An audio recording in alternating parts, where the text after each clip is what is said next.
What is good, everybody, and welcome back to Mock Draft Monday. And this week, it's a bit of a mix-up.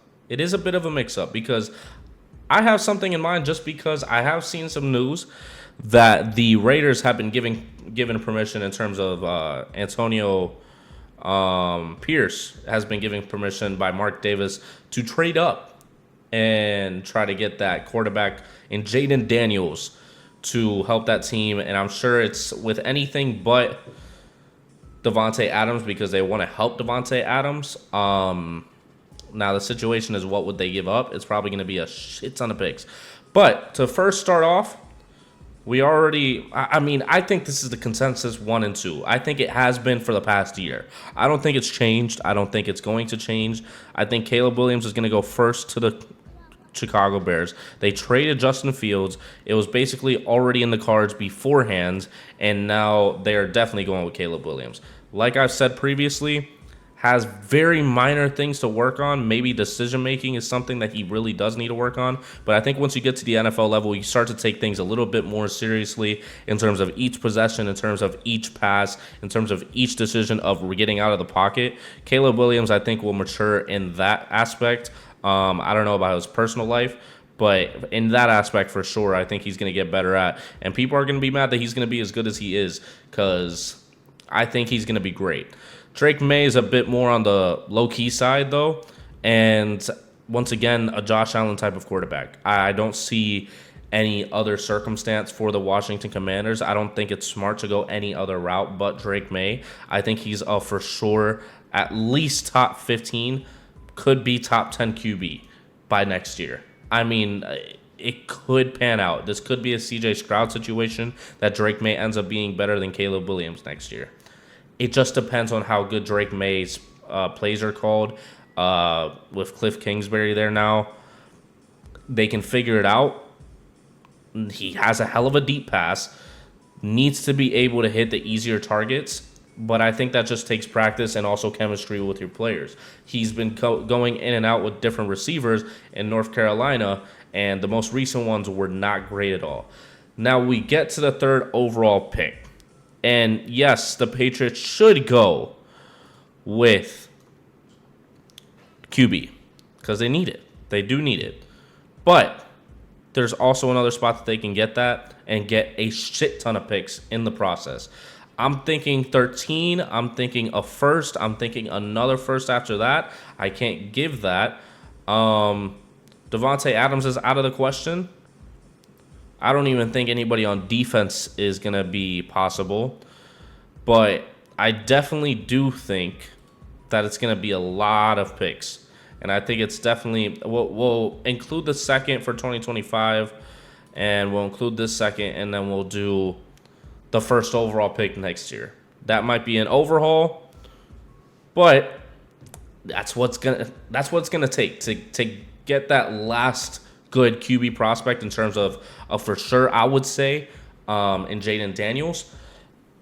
J.J. McCarthy's a bit questionable, but we'll get to that in a second. But I think the Las Vegas Raiders make the move.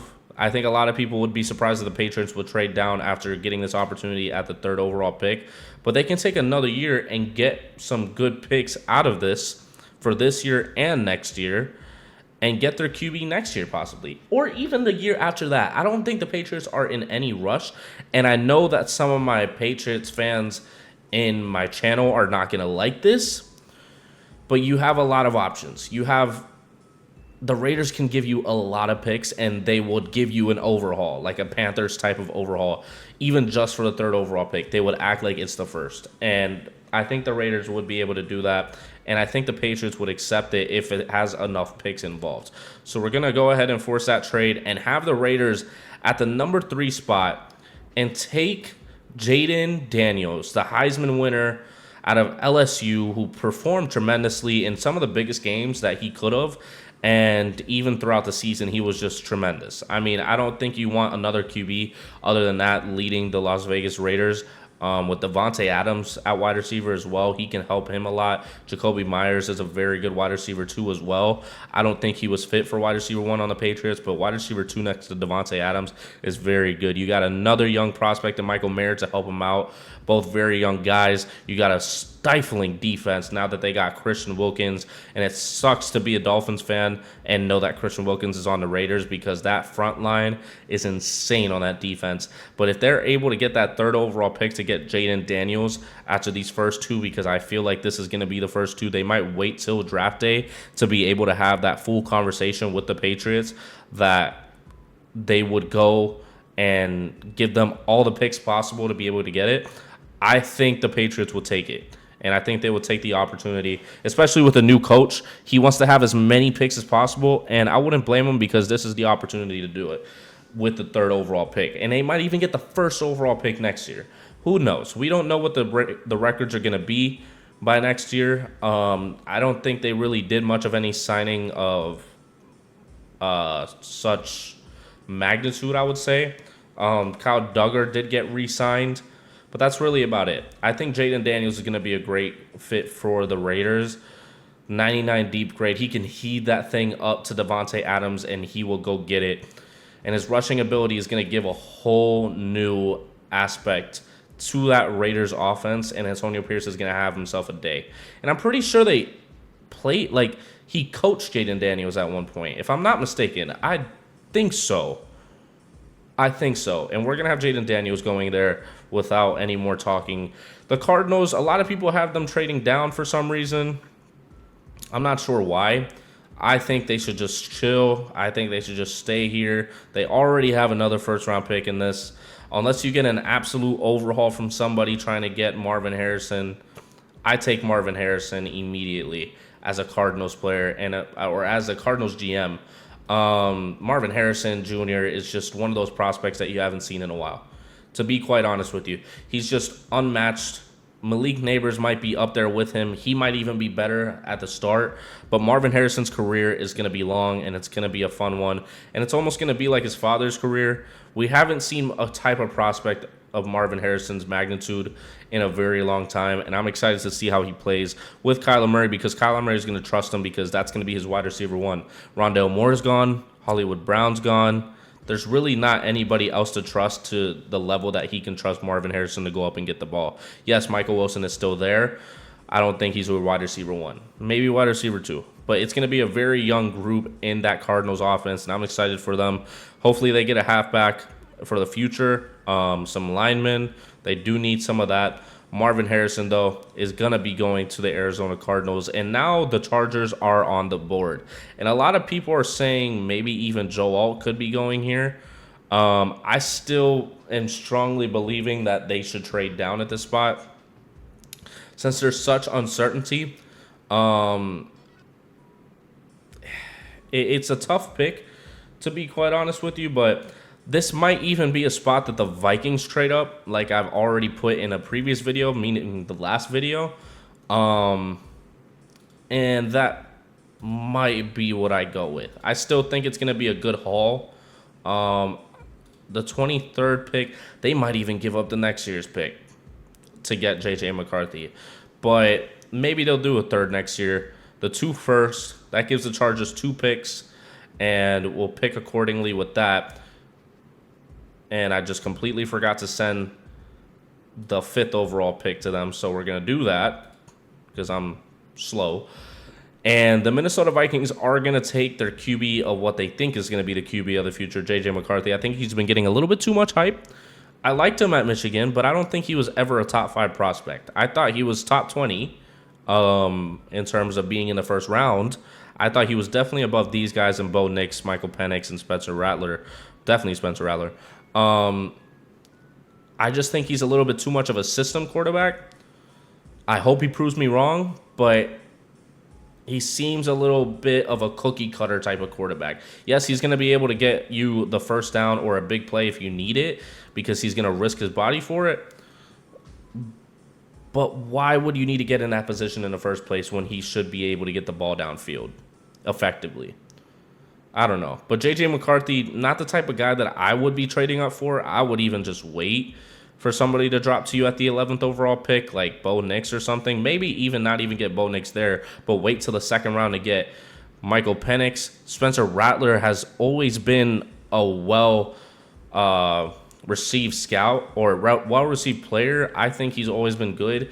I think he should have probably been up higher if he played better in South Carolina or had just a better college career, because he got screwed at Oklahoma. He moved to South Carolina. He played well, but it's South Carolina, so they're not going to take them seriously. But J.J. McCarthy is going to go to the Vikings there, and already we have 4 QBs going in the top 5, which is insane to me, because it's only going to get much worse, because I think there's still going to be a good bit going. And actually, while we're here, next week, a week before the drafts, I'm going to have a 3-round mock draft coming out. And I'm going to be working on that very soon. And hopefully that ends up panning out well, just because 3-round mock drafts can get hefty. It might even be 2, because 2 is really where people are like, okay, I'm going to watch this, need to make sure my team gets what they need. The third one's kind of like, okay, we're just trying to fill in the spots at this point. But the New York Giants are up on the clock, and I think that this is a no-brainer with Malik Neighbors going there. I think he's right up there with Marvin Harrison Jr. in terms of a prospect, his explosiveness, his ability to catch the ball, his ability to get out there. Now, Malik Neighbors did say something recently about them getting a QB to be able to get him the ball, and it doesn't seem like he thinks Danny Dimes can do it. So that's already starting off kind of iffy, and I think he's trying to imply them trying to trade up into the first round again to get one of these players, like Michael Penix. I would think Michael Penix for sure, but he doesn't really have a lot of leeway here. They might just not pick him and just be like, screw you, we'll go tackle, or Roma Dunze. They could even go Roma Dunze just because of what he said, because they don't want to bring in somebody that's not going to believe in their QB. And I think Brian Daboll is genuine when he says that he believes in Danny Dimes, which I don't know why. He's kind of gotten delusional since he went up north. It must be the air pressure. But Tennessee Titans are now on the board at the 7th overall pick. And this has been the consensus for me in terms of Joe Alt. And I'm going to stick with it. I think Joe Alt's going to be there. They're going to put him next to Peter Skoronski. It's just one of those picks that you can't get wrong. Caleb Williams, Drake May, Joe Alt are all just going to stay like that. Marvin Harrison might change for the Cardinals coming up. I don't know. I have to read up a little bit more in terms of mock drafts, in terms of reports and things like that. But we're going to have possibly our first pick in terms of defense. I would think that they go Dallas Turner at this position. It would make the most sense with the weakness on that defensive line. And getting a defensive interior won't really make much of a difference. So, yeah, Dallas Turner, one of the best rated edges in this class. Latu, I'm going to have going a little bit earlier than previously that I had him going. Maybe not. I would like him to go to the Bucs. I think he would fit well there. But there's a lot of teams before that can possibly take him. But the Falcons are going to be taking Dallas Turner. Not really a surprise prospect this past year, but I think it's surprising that he got into the top 10. I think Jared Verse probably would have been picked before him previously for a lot of people. And now Jared Verse kind of just showed his true colors this past year in terms of not having much of versatility in a way. He's still very good. He's versatile in different ways, but Dallas Turner's just an overall better edge in terms of coverage, in terms of rushing. I think he can figure it out, and I think he could fit into that Atlanta Falcons defense very well. But now with pick 9, with Chicago Bears on the board, I would think they try to go defense, but they could also go with Roman Dunze. But the smart pick here would be Johnny Newton. Although he is an undersized defensive tackle, he is the best one in this draft class, in my opinion. I mean, he's able to get the pressure onto the quarterback, and that's what the Chicago Bears need right now. They got Montez Sweat this past year in a trade, and I think they need to keep trying to get that defensive line a little bit better, because their secondary is good. The back part of their front seven is good in terms of the linebackers. They signed TJ Edwards. They signed Edmonds from the Bills onto the team as well. And I think they need to start focusing on that defensive line. And Johnny Newton would be another step to being a very good defense. And a bit earlier than what I had him going previously. But the Jets are now on the board, and this is a spot where I have Rome Odunze possibly going, just because Mike Williams is on a 1-year contract, and you want to go the young route because Aaron Rodgers is only getting older, and he could develop well under Aaron, but then you have to be prepared for the next QB to come in a future draft. Either a future draft or a future free agency. Because I don't think they go Brock Bowers. For some reason, I just don't feel it. I feel Rome Odunze a little bit more because once Mike Williams is out, Rome Odunze will fill that spot very well. And they have 2 young wide receivers already, and they would just need to get a quarterback to figure it out because Breece Hall is a tremendous running back. Their offensive line, yes, needs some work, but not as much as what possibly could be for the wide receiver position because it's always been Garrett Wilson and kind of them trying to figure it out after that, which isn't very good for Garrett Wilson because then he just feels like he's left on an island.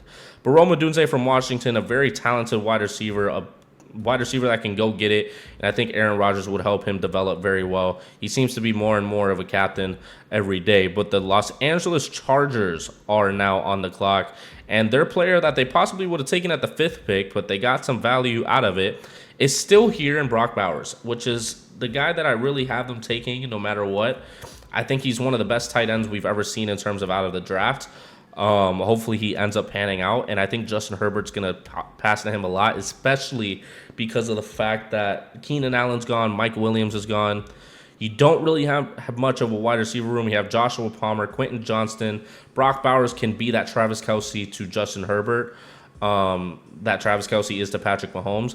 And Brock Bowers is able to block in some capacity, but he can do the tight end screens. He can get out and get a route and get open on even a cornerback that's covering him. I think he is a lethal weapon in that Chargers offense. And although a lot of people still do think that they might stick and pick Joe Alt at that position, which I really hope they don't. I know that it's Jim Harbaugh, but Brock Bowers is just a hell of a prospect, and I would hate for them to pass up on him. But he's going to be going to Los Angeles, the Chargers specifically, and the Broncos are now on the board with a position that they could go QB. J.J. McCarthy's already off. They might try to wait on QB possibly until trying to trade up for a top pick in the 2nd. Now, is that going to work out? I don't know, because maybe even Michael Penix goes earlier than that. Anything's possible with that. Anything is possible. So then you start to think, okay, now what can I add on defense? Cooper DeJean's good. I think he could fit in well. Jared Verse is good. Edge seems to be an issue as well. But knowing Sean Payton and knowing the way that he values the QB position, I think he's going to go Bo Nix no matter what, even if he's at the 12th spot. He's going to try to trade out of this position, maybe even lower. And, I mean, the Colts are looking for it. But I think he's going to be crazy enough to take Bo Nix, and I feel bad for Broncos fans in advance because I don't think he nearly has the same type of skill set that probably even J.J. McCarthy has. But I know that Sean Payton is so desperate to have a new QB with the QB room that he has now in the whole Russell Wilson situation. Bo Nix is probably his best case scenario with his age, his experience, his talent. He can figure it out with Cortland Sutton now that Jerry Jeudy is gone. And he's just going to have to be able to get that rookie quarterback to be ready very quickly. And I think Sean Payton's capable of doing it, but the 12th spot, taking somebody that probably wouldn't be taken for the majority of the round, really. I don't even think he'll be taken at all. Maybe to the Patriots. But that's really about it. Yeah. But I'm going to have them taking Bo Nix in a wild situation. I don't know why they would take him. But, oh well. New England Patriots now on the board again at the 13th spot. They could go edge. Wide receiver is definitely an option because they are always weak in that position. But I don't think they would take a first-round wide receiver. I would have them take QB, but Michael Penix is the next best thing. So basically they're in a position of, okay, it's offensive tackle or what? And they could go offensive tackle, like a Fuaga. Um, he does play right tackle, so he would fit in fine. Let me make sure, because I'm kind of blanking on their depth chart right now. Never mind. They would not go Fuaga. I think they would actually go Troy Fautanu, because they need a left tackle. They still have Mike Nwenu at right tackle, and they need a left tackle. And I think his size could help him. 6'4" is a bit small, but you don't really have much of a choice. I mean, Olufushanu, but the run blocking is just an issue for me. It's always been an issue. I mean, I've been saying Olu's going to be the second one off the board behind Joe Alt, and I think the Patriots would be the most ideal situation for him. That just might be what I go with. Yeah. I'm going to have Olufushanu going to the Patriots. Similar to one of my first mock drafts after the way too early one, because I definitely had Olu going in the top 3 for some reason. Because I just thought that they needed offensive line that bad. And the Saints also need offensive line, specifically left tackle. Also, a little bit on Olufushanu, or Fashionau, I think is how you say it now. His run blocking is dog shit. To say it blatantly, I mean, he's great. His size is great. His size is amazing. And that's what got him into the top 5 conversation, top 10 conversation at one point. But they started to see more and more that his run blocking was pretty bad. And it wasn't nearly to what Joe Alt is in terms of consistency, in terms of versatility. Now you can try to fix it. I think you can. He has the size to be able to do it. 319, 6'6". Like it says, not only okay, but he's also one of the youngest. He's 21 years old. Very high potential, and I think Olufushanu would fit well in that Patriots offensive line. Now that means the Saints are up on the board, and they need to get a left tackle. And I think Troy Fautanu.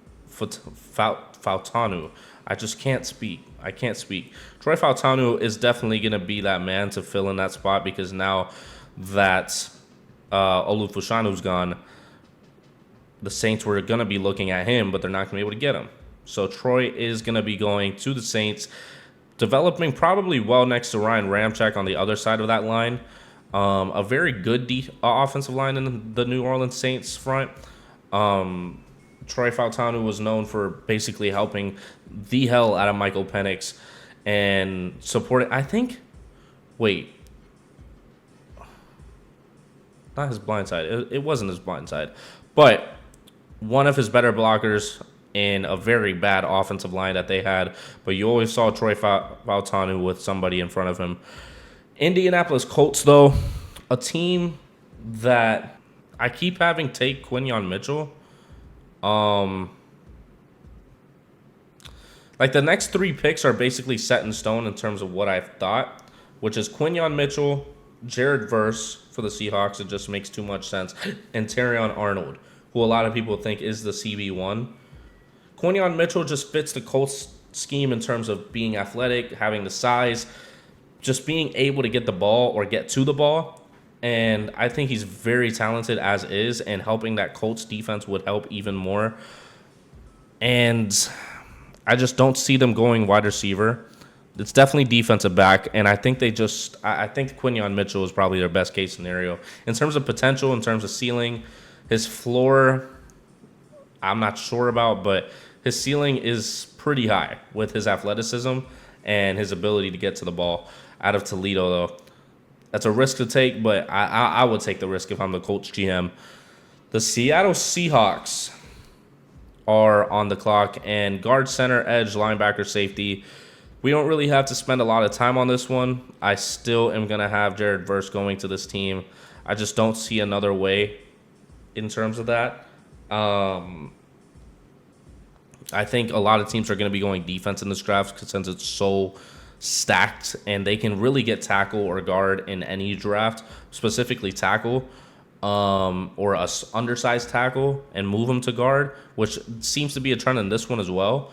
But yeah, I'm going to have Jared Verse going to the Seattle Seahawks, trying to support that defensive line as much as possible for the future as well. And with a new head coach, I think his size and his ability is definitely going to fit in just fine as a defensive end.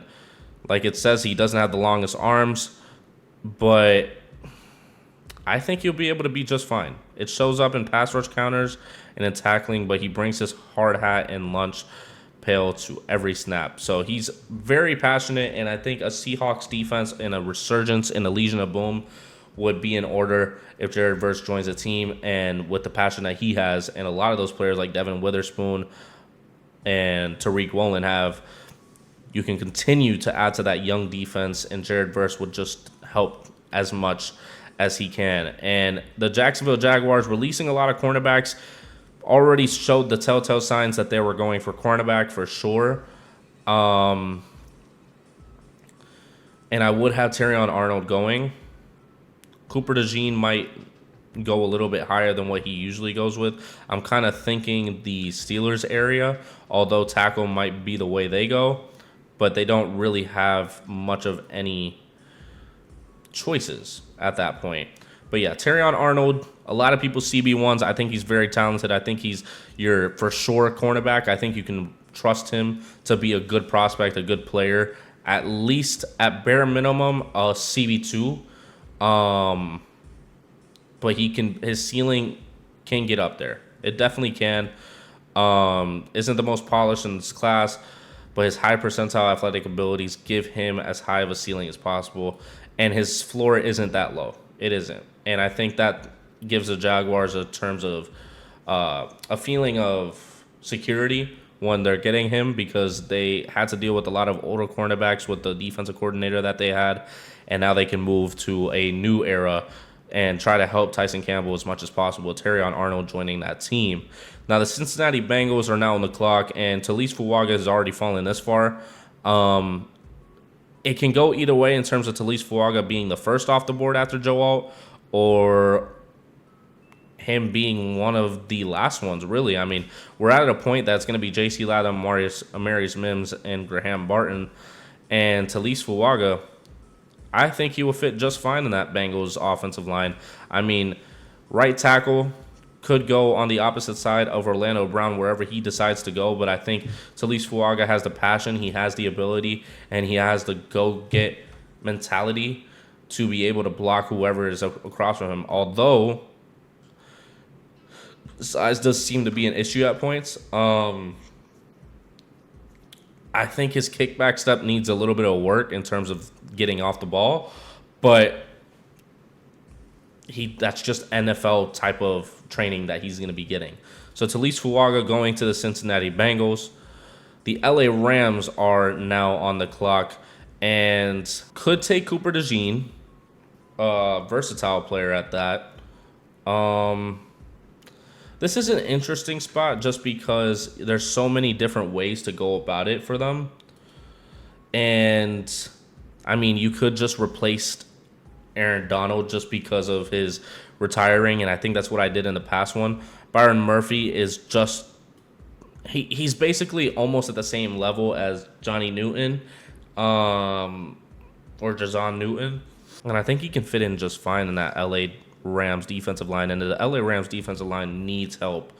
And Byron Murphy can do that. I mean, 91 PFF grade, gifted defensive lineman. Yeah, I think he would do just fine. I've had them taking so many different type of players at points, but I think this is the first time that I have them taking the same player back-to-back drafts. Just a very talented defensive tackle that has a lot of speed and a lot of strength that he knows how to use for the most part, and hopefully he will get better over time for that LA Rams defense, especially now that Aaron Donald is gone. But the Steelers are now on the clock, and most of the tackles are basically gone. This is a spot that I've had Amarius Mims going a lot. Cooper DeJean could also go here. I just don't know about the fit with Joey Porter Jr. He is healthy now, so a lot of teams are not as afraid to take him. I think I had him going to the Steelers at one point in terms of the first mock draft that I did, and I think I'm going to have him going again. I think he fits. They might go tackle, and I might even have them take Amarius Mims again in future mock drafts. But I'm going to have Cooper DeJean going there for right now. I think the Steelers' defense is their first priority, and it has been for a while. Now they have QBs. Now they have decent weapons for that. So they're going to focus a lot on defense in this draft just because of how old the defense is actually getting for their team. And this is a spot where I have the Dolphins going for a player to go on the opposite side of Teron Arnold and J.C. Latham. And I think that's going to help them a lot. I think they can move the tackle that they re-signed, and I'm blanking on his name, but they can move him inside because what they're lacking right now is interior offensive line. But that's not something that they can really get here. Unless they go Jackson Powers Johnson, I just think they try to go tackle. I think they try to secure the tackles because that seems to usually be the emphasis. And Connor Williams can still come back. He's injured, so not a lot of teams, or not any teams, are really inquiring on him. And basically, there's like this contract that they have that if nobody really ends up pursuing him, he'll just be back on the team. And the Dolphins have no issue having him wait or waiting on him to get back from injury and be the same center that he has been for them. But J.C. Latham is going to be the guy that I have going at this spot to the Dolphins to help that tackle position. Has been very consistent in the years that he's been with Alabama. I think he has the size. I think he has the ability.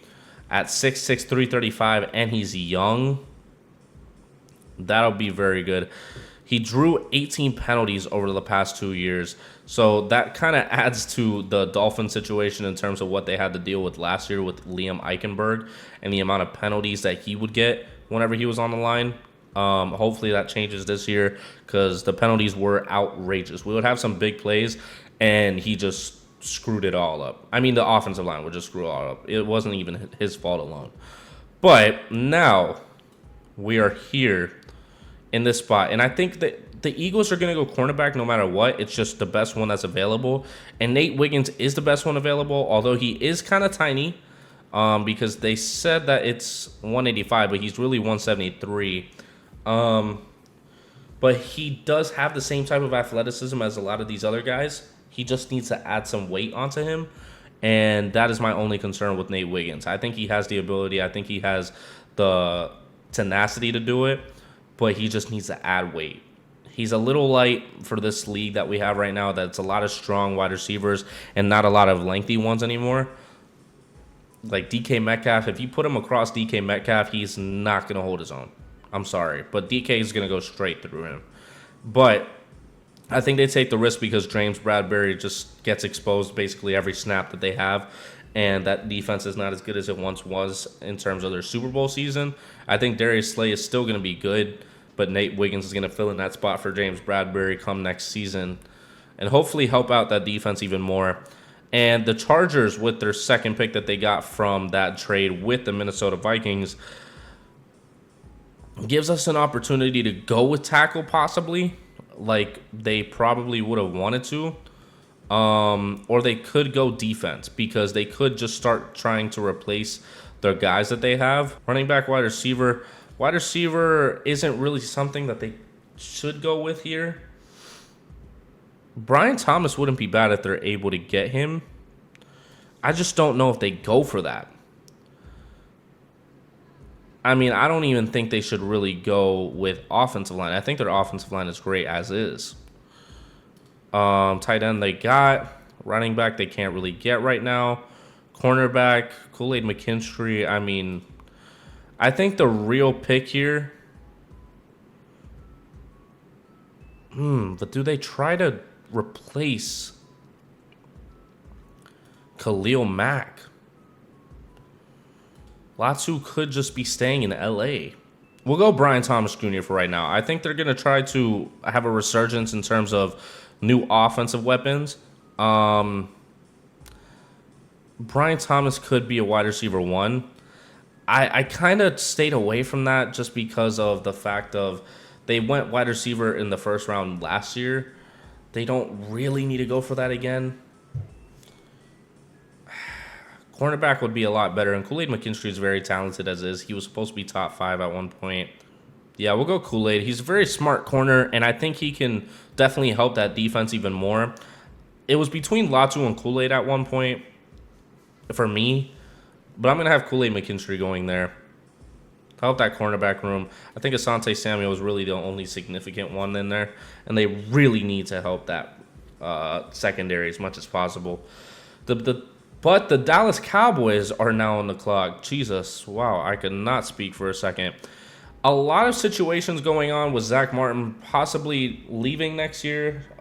Smith already left. It's tough because they could really use anything, but I think if it gets to this position, Jackson Powers Johnson would be the guy that they try to go with. I probably should have taken Brian Thomas Jr. here. I just don't. I don't know if they go back-to-back drafts with wide receiver in the first round. That's what kind of made me decide otherwise. It is what it is. It is what it is. Kool-Aid McKinstry probably would have fit better with the Cardinals. But not Brian Thomas. Dallas Cowboys, I'm going to have them taking Jackson Powers Johnson. Or Graham Barton. I think they would try to replace Smith leaving first and then worry about center or interior O-line in the next one. I mean, Graham Barton can also move in. So, I mean, it can go either way. It's just who they like more, and I think Graham Barton has been circulating a little more for the Dallas Cowboys. He's talented. He's very talented. I don't have anything against him. It's just Duke, so I don't really trust a lot of prospects coming out of Duke in terms of football. The Green Bay Packers, though, could go safety, defensive interior, could even go cornerback, but then they would just be reaching at that point. I mean, Amarius Mims is still here. This is another spot that I could see him going. I know a lot of people don't like that shit, that I pick Amarius Mims for them, but he just has a lot of potential. I mean, he damn well could be better than the tackles that you guys have right now, if we're being honest here. Just because of his size, just because of his potential, and if they develop him correctly, it could work out very well in their favor. So I'll go Amarius Mims for the Green Bay Packers. The Tampa Bay Buccaneers, Laiatu Latu is going to be the man that I have going there. Simply because the fit. I think he has a lot of tenacity. I think this is kind of like a Jalen Phillips type of pick for any team. And a lot of teams are hesitant to get him. But I think the Bucs will take the risk. He is on the older side, being at 23. I think he's going to be very well in that Tampa Bay defense. I think he's very talented. I think he is like a Jalen Phillips, and the Bucs getting a Jalen Phillips is scary.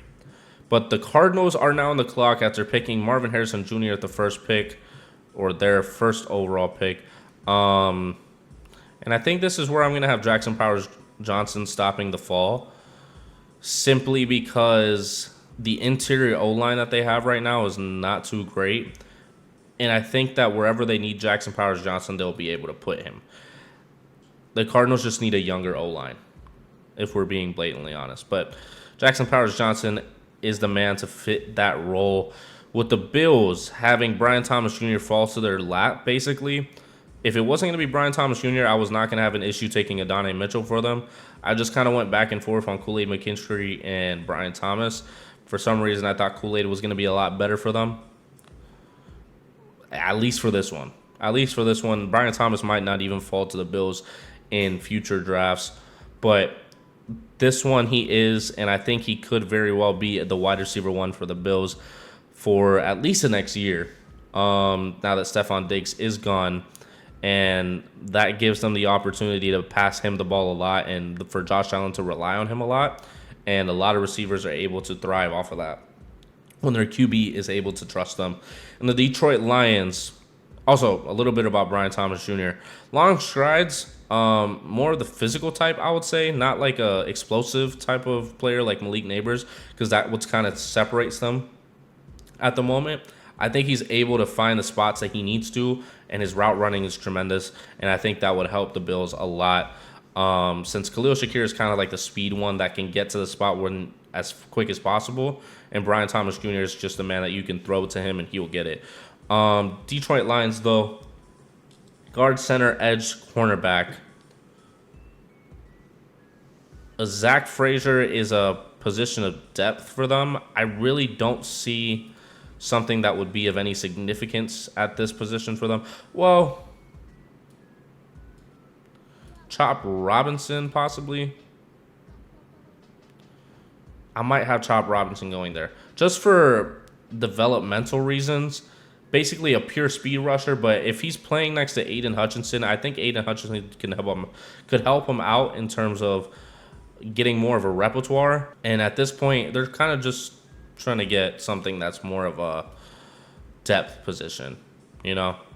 And Chop Robinson can very well be that. He has a lot of potential, and I would bet on him in terms of being better if he goes into a system like the Detroit Lions or even the Baltimore Ravens. But I'm going to have him going to Detroit. I mean, he might not even make it to the first round. He might be a second-round pick. But the Baltimore Ravens possibly would want to get a guy like Tyler Guyton in their tackle room. Adonai Mitchell also wouldn't be bad. I think he's kind of like a good complement to Zay Flowers, since Zay Flowers is 5'10" and a speedy threat and can really catch the ball even contested. Adonai Mitchell is a bit taller, has one drop, a bit taller. He's 6'4". One drop on the season. I could go with Adonai Mitchell again. They will probably try to test their luck. It has to depend on how this falls. They could go with anything else. And you can let me know what you think they would go with at this point. But I think Adonai Mitchell would not be a bad pick at all for them to put next to Zay Flowers, because they seem to just not be able to get any more wide receivers outside of the draft because they just didn't re-sign Odell. Rashad Bateman's kind of and Zay Flowers is really a standout one with Mark Andrews at tight end. And I think Adonai would help Zay Flowers and Mark Andrews and just spread the wealth even more. The San Francisco 49ers are trying to look for their new offensive line in terms of just redoing it and keeping that same momentum that they've already had. And Tyler Guyton can do just that. Learning from, oh my God, I keep forgetting his name. Trent Williams. My gosh, I confuse him with Teron Armstead's name so much, but I know it's not Teron Armstead. But Tyler Guyton is not a bad fill-in for the time being to be a backup and to learn from the offensive linemen on the 49ers, because there's a lot to learn from them. And out of Oklahoma, I mean, he's a very raw prospect. You can see he's very raw. Run block needs help. Since the 49ers basically peak in that, I think that would be a great system for him to learn in. And the Chiefs now on the clock, with wide receiver basically being the one that everybody thinks that they're going to go with. And with how the draft has fallen and Adonai Mitchell going to the Ravens, this could be a position that they just go Ladd McConkey and try to rely on that. I don't think I'm going to go Xavier Worthy again. Ladd McConkey seems like really the one that that I should be picking for the Chiefs. He's just a reliable wide receiver. I wouldn't expect him to have such a tremendous career. He would just be good in terms of being next to Rashee Rice if Rashee Rice even plays. But Ladd McConkey out of Georgia showed out in the Senior Bowl, played well in terms of testing, and I think he would do well in that Chiefs offense. And that is going to do it for that. That play isn't in our playbook. I don't know why my scroller isn't working. That's weird. But Caleb Williams, Drake May, as we already know. Jaden Daniels being picked by the Raiders with the trade up that we made in that position. And I think the draft fell very well for the most part. J.C. Latham I can definitely see going to the Dolphins. Kool-Aid McKinstry probably wasn't the best pick possible. It probably should have been Brian Thomas going to the Chargers. And Kool-Aid probably would have went to a team like the Packers if he would have fell. But the Packers were they had their hands tied behind their back because there wasn't a lot of cornerbacks that were going to be worth taking at the 25th spot. So they just took tackle, which is the safest option, really. Bucks taking Latu, Jackson Powers-Johnson going to the Cardinals, Brian Thomas Jr. going to the Bills, Chop, Adane, Tyler Guyton, and Lad McConkey to finish it off. Everything else I think looks great. Let me know what you think down in the comments below. Leave a like while you're down there so more people can see it so we can have more of a conversation. And subscribe so you don't miss out on that video next week, if I could speak. That video next week in terms of a 2 or 3 round mock draft. You let me know what you want to see, whether it's 2 or 3, so I can study properly for it and make sure that I know everything possible and get it out to be the best 3 round mock draft that I can give out, and hopefully the best one out there. And I will see you in the next video. Peace.